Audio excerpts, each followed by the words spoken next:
నమస్తే అండి, నేను అపర్ణ. భారతీయ సంస్కృతికి స్వాగతం. తిరుప్పావై 24వ పాసురం.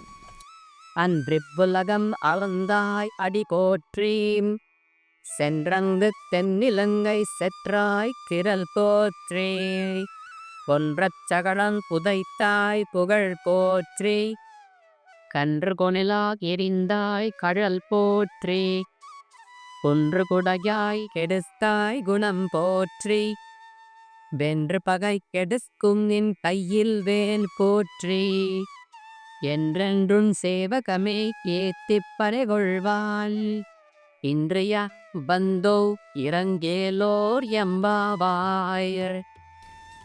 శ్రీకృష్ణుడు వచ్చి ఆసీనుడైన తరువాత గోదాదేవి మంగళాశాసనం చేయడం ప్రారంభిస్తుంది.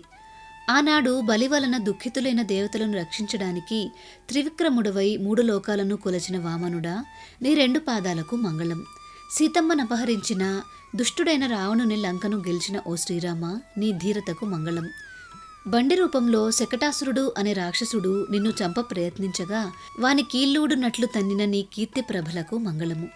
దూడ రూపంలో నిన్ను చంపడానికి వచ్చిన వత్సాసురుడు అనే రాక్షసుని, వెలగ చెట్టుగా దారికి పక్కన నిలిచిన కపితాసురుడు అనే రాక్షసుని ఒక్కసారిగా సంహరించిన నీ పాదమునకు మంగళము.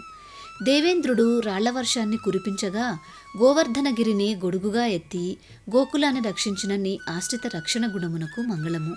శత్రువులను చీల్చి చెండాడే నీ చేతిలోని చక్రమునకు మంగళము. ఇలా నీ వీరగాథలెన్నింటినో నోరారా స్తుతిస్తూ నీ నుండి మా నోముకు కావలసిన పరికరములను పొందడానికి మేము నేడు ఇక్కడికి వచ్చాము. కావున మా యందు దయచేసి వానిని కృపతో ప్రసాదింపుము అని గోపికలంతా స్వామిని వేడుకొన్నారు. మీకు ఈ వీడియో నచ్చిందా? నచ్చినట్లయితే లైక్ చేసి మీ బంధుమిత్రులందరికీ షేర్ చేయండి. మన ఛానల్ని సబ్స్క్రైబ్ చేసుకొని బెల్ ఐకాన్ని యాక్టివేట్ చేసుకోండి. తిరిగి రేపటి రోజు పాసురంలో మళ్ళీ కలుసుకుందాం. నమస్కారం.